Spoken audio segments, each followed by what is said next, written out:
Baga nagaan dhuftani waamicha raadiyoo burqaa oduu isinii godhe hayyamamoo taatanii afgaaffii kana raadiyoo burqaa oduu waliin gaggeessuu keessaniif maqaa daawwattoota keenyan isin galateeffanna. Hayyee. Mee gara gaaffiif deebii keenyatti osoo hin seenin dursa maqaa keessaniif ga'ee dirqama keessanii jaarmiyaa waraana bilisummaa Oromoo waliigalaa keessatti qabdan otoo nu ibsitanii. Boonsaa Dhugaasaa Laggaseeti. Jaalboonsa jedhanii na yaamu. Jaarmiyaa waraana bilisummaa Oromoo waliigalaa idilee ifattiitti hojimaata dhimmoota hariiroo waliigalaa keessatti waajjira dubbii himaa waraana bilisummaa Oromoo waliigalaatti dubbii himaa wal waraansa adda waraanaati. Hayyee guddaa galatoomaa isiniin jedha. Akka odeessa madda odeeffannoo jaarmiyaa waraana bilisummaa Oromootti jechuunis karaa toora feesbuukii, marsariitii eejensii burqaa oduu, tiwiitarii fi teelegiraam facaafamaa jiruun waraanni bilisummaa Oromoo duula irbuu shinnigaa gaggeessaa jiru ibsama. Duulli kun yoom eegale? Injifannooleen argame maal fakkaata laata? Egaa duulli irbuu shinnigaa caamsaa 28 bara 2024 irraa eegale. Duula kanaan dhiya Oromiyaa Wallaggaa 4 dabalatee Shawaa 4, Kibba Oromiyaa, Kaaba Oromiyaa, Walloo addatti Ona Arxummaa Fursee, Ba'a Oromiyaa, Harargee Lixaatti tarkaanfiiwwan gurguddaatu fudhatamaa turani. Diinni hedduun ajjeefamteetti. Gama meeshaatiin meeshaalee gurguddaa Zuu 23, Diishqaa dabalatee Bireena, Isnaayipara hanga Kilaashiitti konkolaataa waraanaa dabalatee dugda diinaarraa hiikee moonaa qabsoo gabbiseera. Milkaa'inni duula irbuu kanaa inni guddaan murni maafiyaa PP jedhee of yaamu hanga ji'a caamsaa xumuraatti waboo idilee balleessina jechuun dhaaddataa turte. Hedduun harka kennatee kaanis booji'ame jechuun holalaa turte. Kun hundi jalaa fashalaa'ee sadarkaa waraanni murna PP hamilee dhabee bittinnaa'uu irra ga'ee hedduminaan waboo idileetti harka akka kennachaa jiru. Yeroo ammaa kanas guyyaa guyyaan moonaa diinaa onsee hedduutu wabootti harka kennachaa jira. Duula guyyaa 45 labsite jalaa fashallaan duula guyyaa 100 labsitee jirti. Karoonni diinaa duula kanaan fashalaa'eera jechuu dandeenya. Duulli kun kan itti fufe ta'us keessoo waboo kan jabeesse moonaa diinaa hamilee diinaa hanga masaraatti diina tarsiimoo biyya alaarraa biyya keessatti ol gurmeessee isaan tumsaa turellee kan hamilee isaanii cabse egeree kara fuulduraatti yaadaniitti deemaa turan illee kan daaresse ta'uu ibsuu dandeenya. Waboon lolee lolchiisaa, leenjisaa, bobbaasaa, madoo ofii yaallachaa Oromoo gabrummaa keessaa baasuuf irbuu jaallan kalee galfata isaanii jaallan wareegamanii galmaan ga'uuf qabsoo hadhaawaa gaggeessaa jira. Hayyee toora marsariitii eejensii burqaa oduu jaarmiyaa waraana bilisummaa Oromoo waliigalaa imala waraana bilisummaa Oromoo 2018 booda kan jedhu jalatti ibsa akkaataa turtii idilee jedhuun ibsamee jira. Waan kana dhaggeeffattoota mee nu ibsa. Ibsa akkaataa turtii idilee addaa bara 2018 hanga 2020 keessa turee fi kan duraan ifatti hin taane. Gurmaa'insi damee waboo idilee akkaataa qubsuma lafaatiin diriirfamee qubsuma lafa biyya ollaa fi waboo idilee Oromiyaa keessatti ifatti turedha. Baay'inni waboo dirqama idilee ifatti Oromiyaa keessatti baataa turantu heddumina qaba yookaan caalu. Bara bulchiinsi nama nyaataa sarbaa mirga namummaa biyya saamaaf gocha sabotaajii uumee ittiin qabsaa'e akka itti waamamni isaa TPLF fi bulchitoota naannolee qabsoo uummata Oromoon dhabamsiifamee barbadeeffame booda TPLFitti murni isaa karaa qaxxaamuraan alseerummaatiin aangoo Riippaabilika Federaalaa Dimokiraatawaa Itoophiyaa dhuunfatee waboo biyya ollaa irraa karaa seera qabeessa biyya seene bulchiinsa naannoo Oromiyaatti koonyaa Arsii kaambii Ardaayittaa jedhamuun beekamutti Finfinnee irraa kiiloomeetira 390 fagaattee argamtu qubsiifame. Waboo Eertiraa irraa biyya seene kaambii Ardaayittaa qubsiifame ji'a 2 hin caalle keessatti haalonni jallinaa mul'attuu eegalan. Baatii sadaffaa irratti duula maqaballeessii piroopagaandaa karaa sabquunnamtii hawaasaan irratti caasaa al-idilee fi qaamonni hidhata bulchiinsa jijjiiramaa jedhee of yaamuun sabotaajii walshakkiif diigumsa uumuuf isa takka garee godhatanii isa takka balaaleffachuu akka gantuu godhanii mul'isuu eegalan. Hanga yeroo taateen kun eegalamee qondaalonni waboo dirree qabsoo jiraniif kaampii Ardaayittaa jiran ergama duula maqaballeessii waboo dirree jiran irratti eegalame damee waboo irraa ifatti wanti jedhame hin turre. Qondaalonnii fi miseensonni waboo kaampii keessa jiran hooggantoota koree hojii raawwachiiftuu waraana bilisummaa Oromoo dubbisuu murteeffatee ergaa karaa qaama dhimmi ilaallatuun dabarfatee hoogganni waraana bilisummaa Oromoo waliigalaa akkuma ergaan nu dubbisaa isaan qaqqabeen jiillii hooggantoota waboo Jaal Abdii Raggaasaa, Jaal Yaadii Abdishukuriif kanneen hammate karaa kaampii Ardaayittaatti waboo dubbisuuf imalan. Hooggantoonnii fi qondaalonni waboo waltajjii marii waraanaa uummachuuf otoo qophiitti jiranii murni gocha arseerummaa admaleessaaf shororkeessummaa uumuun hojii isaa idilee ta'e TPLFitti murni jijjiiramaa jila hooggantootaa waboo akka hin quunnamnee fi akka hin mari'anne danqaa sabotaajii raawwatee mirkaneesse. Qondaalonni waboo kaampii keessa jiraniif dirree jiran irratti murni bulchiinsa Itoophiyaa gocha ergama sabotaajii waboo falmataa bilisummaa uummata Oromoo osoo hin taane waraana ergama ebaluu raawwataa fi hokkara alseerummaa taaktika wal amantaa dhabsiisuuf kan kana fakkaatan kallattii garaagaraatiin sochiin maqaballeessii ifatti irratti raawwate.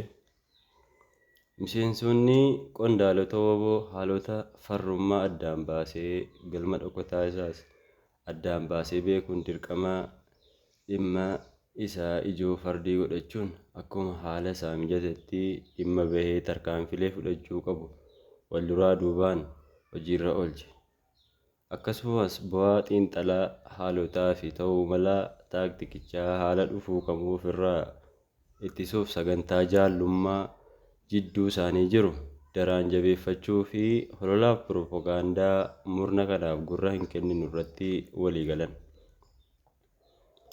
Qondaalonni ergama sabotaajii kana duubaan jiruu fi qaama jiran addaan baasee bira gahuuf odeeffannoo dabalataa argachuuf jaarmiyaa qeerroo bilisummaa Oromootii fi qaruuxee qeerroo bilisummaa Oromoon karaa ifatti hin taaneen odeeffannoo qindaa'aa argachuuf qunnamuu murteeffate. Akeekaaf kaayyoon TPLFitti murni bulchiinsa Itoophiyaa karoora bal'aa sagantaa yakka qindaa'aa waboo kaampii jiraniif dirree falmarra jiran qophii xumuree sadarkaatti lixa mirkaneessuurra akka jiran addaan baafame. Sagantaan kun akka waliigalaatti waraana bilisummaa Oromoo diiguu, bittinsuu, waboo kaampii jiran booji'uu, waboo dirree jiran hiikkachiisuuf kan yaadame ta'uu adda ba'e. Kana mirkaneessuuf qaamota garaagaraa humnoota waraanaa alarraa ergifatee waltumsaa waliin qindaa'aa waraana maallaqaan kireeffatee gurmeeffatee gocha ergama ajjeechaa qondaalota waboo olaanoo sadarkaa dameetti qondaalota giddugaleessaa raawwatan. Humnoota gocha shororkeessummaa, gocha yakka qindaa'aa waraanaa, humnoota gocha hokkoraa siivilii sanyii wal waraanuu raawwatan, humnoota woboo idilee fakkaatanii sabotaajii raawwatan, humnoota basaasaa kanneen haalota qoratan, iccitii keessoo sakatta'anii argatan, humnoota eenyummaa qondaalota waraanaaf qaruuxee karoorsaniif qindeessan bira gahan argachuun raawwatan. Riippaabilikii Federaalaa Dimokiraatawaa Itoophiyaatti bulchiinsa naannoo Oromiyaatti bobbaasuun humnoota badii kana biyyoota alaarraa galfate Oromiyaa keessaa teessuma lafa naannoo qondaalonni istiraateejii fi ajajoota woboo nan argadha jedhee yaade hundatti qubsiise. Shororkeessummaa fi yakkoota sarbamiinsa mirga siivilii raawwatan, humnoota ergama qaruuxummaaf basaasummaa riqicha caasaa loojistikii woboo magaalaarra jiran addaan baasanii ciran. Kaan immoo hidhan. Humnoota ergama gocha alseerummaaf ajjechaa ifatti caasaa adillee woboo magaalaa keessa adamsee ifatti ajjeesuu, akkasumas TPLFitti murnii bulchiinsa maafiyaa kun humnoota garaagaraa humna woboo fakkaataa diriirsee ergama woboo fakkaatu qabu yakkoota idilee uummata Oromoo irratti saamichaaf shamarran gudeeduu raawwatee mirkaneessuuf bixxile. Akkasumas qaamota woboo alkallattiin itti waama isaatiif ta'u waraana bilisummaa Oromoo idilee fakkaataa ergama sabotaajii shira kaayyoo waliigalaa woboo duudhaaf safuu Oromoo cabsuuf sansakkaa wobootti masakamu kan uummata Oromoof hawaasa idil addunyaa biratti fudhatamaaf beekamtii qabu gocha shiraa raawwachuun shakkii keessa galee amanamummaaf abdii woboof uummata gidduu jiru boora'ee addaan akka cituuf hawaasni idil addunyaa kaayyoof haqiiqa woboo akka balaaleffatuuf murna badii kanaan gochi shororkeessummaa kun karoorfamee qindaa'ee woboo idilee fakkaataan koonyaalee Oromiyaa keessa qubsiifame. Ajjechaa qondaalota woboo waliigalaa, sabotaajii, maqaballeessii, okkara mirkaneessuu, akeekaaf kaayyoo woboo fudhatama dhabsiisuu mirkaneessuu ittisuuf kaayyeeffatan. Irratti dura dhaabbachuu, qolachuu, ittisuu, adamsee laamsessuuf ittisuu, deeggarsa barbaachisaa ta'e akka kennu garee hojii addaa hundeessee akkasuma hanga dhiibbaa jallaa karoorri farra tarsiimoo kun hirrifamutti tarrisa maqaa qondaalota woboo diina of hirkaa qabu kan waaltaan qaruuxee Oromiyaa nuuf mirkaneesse yeroof daangaa seera dhorkaa nageenyi isaanii mirkanaa'aa keessa ta'anii hojii hordofanii akka to'atan murtaa'e. Woboo garee kana ifatti hin taane qindeessuun isaa dhimma jiraachuu qondaalota woboo, dhimma imaanaa wareegamtootaa, dhimma qajeelummaa qajeeltoo Oromummaa akeekudha. Bara 2021 gara xumuraa hojiin gurmaa'insa qunnamtii qondaalota qajeeltoo seera dhorkaa ture gara qajeeltoo imaammata wobootti gurmeessuun eegalamee sadarkaa koonyaatti ajajaa gartuuf ajajaa birgeedii Cifraa Buttaa akkaataa barbaachisummaa isaaniitiin walitti dhuufii akka quba wal qabaatan godhamee mirkanaa'ee itti fufe. Jalqaba bara 2022 ajajoonni bakka garaagaraa koonyaarraa jiran adeemsi sadarkaa gadiitti raawwatame mirkanaa'ee caasaa woboo dirqama idilee addaa qabu koonyaatti gurmaa'anii jiran mirkanaa'ee raawwate. Walakkeessa 2022 woboo dirqama lama wal faana raawwataa ture. Hafti humnoota murni maafiyaa qindeessee hafaniif seelii isaanii sadarkaa koonyaatti guutummaan guutuutti barbadeeffamee hojiin ala ta'uu fi gurmaa'insi caasaa woboo koonyaatti qindeessuuf gaafatamtoota kaadhimamanii mirkaneessuu raawwatamee hanga xumura 2022tti hojjetame. Jalqaba bara 2023 dirqama idilee addaa gurmaa'insa caasaa sadarkaa koonyaatti qindeeffamanii fi qondaalota olaanoo damee woboo kan daangaa seera dhorkaa keessa turan gurmaa'insa koonyaa wal qunnamee haalota waliigalaa ibsuu fi lubbuun akka jiran miseensota woboo idileef mirkaneeffame qubas qabaachifamanii Erga quba qabaachifamanii mirkanaa'e dirqamni kun waraana bilisummaa Oromoo waalteessuu mirkaneessuu jedhamee moggaafame. Waalteessuu cinaatti qondaalonni olaanoo damee waboo dhimma itti fufiinsa waboo wal qabatu kan itti waamama hojii isaatiif itti gaafatama ifatti kan fakkaatan irratti qondaalota sadarkaa garaagaraa bulchiinsa giddugaleessaa, bulchiinsa kallattii, qondaalota ajaja kallattii hirmaachisuun mari'atanii saganteessee hojiirra oolche. Itti ba'aa marii kanaa akkaataa itti gaafatamaa itti waamama furmaata gurmaa'insa caasaa ifatti maqaa jaarmiyaa sadarkaa daangaa aangoof ga'ee hojii isaa jaarmiyaa ergama dhimmoota siivilii, dhimmoota waraanaa fi dhimmoota hariiroo waliigalaa qabu akka hundaa'u murteessee sochiin dirqama idilee addaa gurmaa'insa hojii fi humna imaammata waliigalaa quba walqabaannaa qaamota seera dhorkaan hubatamee hojiitti hiikuuf karoorsuu qindeessuuf kan kana fakkaatan hojii walitti fufiinsa baatii sadii hanga adoolessaatti hojjetamee raawwate. Jaarmiyaan waraana bilisummaa Oromoo waliigalaa idilee ifatti kan jedhameef kaayyoon isaa maali? Egaa akkuma olitti isiniif tuqetti ergamaaf itti waamama waraana bilisummaa Oromoo waliigalaa mirkaneessuuf karaa eejensii burqaa oduu arrata jaarmiyaa waraana bilisummaa Oromoo waliigalaa idileetti imaammataaf tarsiimoo jaarmiyaa waraana bilisummaa Oromoo waliigalaa idileetti Sadaasa 3/2023 ifoomfamee mirkaneeffame. Kana hordofee muddee 20/2023 qindeessaa waajjira dhimmoota waraanaa fi qindeessaa waajjira dhimmoota siivilii ifatti ifoomfamee mirkaneeffame. Gurmaa'insa caasaaleef hojiiwwan jaarmiyaa waraana bilisummaa Oromoo idilee ifatti jalatti mirkaneeffaman mana hojii sadiidha. Waajjira dhimmoota waraanaa waliigalaa, waajjira dhimmoota siivilii waliigalaa fi waajjira dhimmoota hariiroo waliigalaati. Akkasumas dameelee 9 diriirfamanii jiru. Dameeleen kun akkaataa barbaachisummaa isaaniitti waajjiraalee 3 kana jalatti hojimaata gaggeessu. Waajjira dhimmoota waraanaa waliigalaa jalatti damee 3tu jira. Damee karooraaf humna namaa, damee qindoomina waraanummaa, damee qindoomina keessooti. Waajjira dhimmoota siivilii waliigalaa jalatti dameelee 4tu jira. Damee qindoomina siivilii, damee qindoomina alaa, damee dinagdeef hawaasummaa, damee haala mijeessaa miti mootummaa fi dhaabbilee mirgoota namummaati. Waajjira dhimmoota hariiroo waliigalaa jalatti damee 2tu jira. Damee miidiyaa fi odeeffannoo, damee hariiroo fi qunnamtiiti.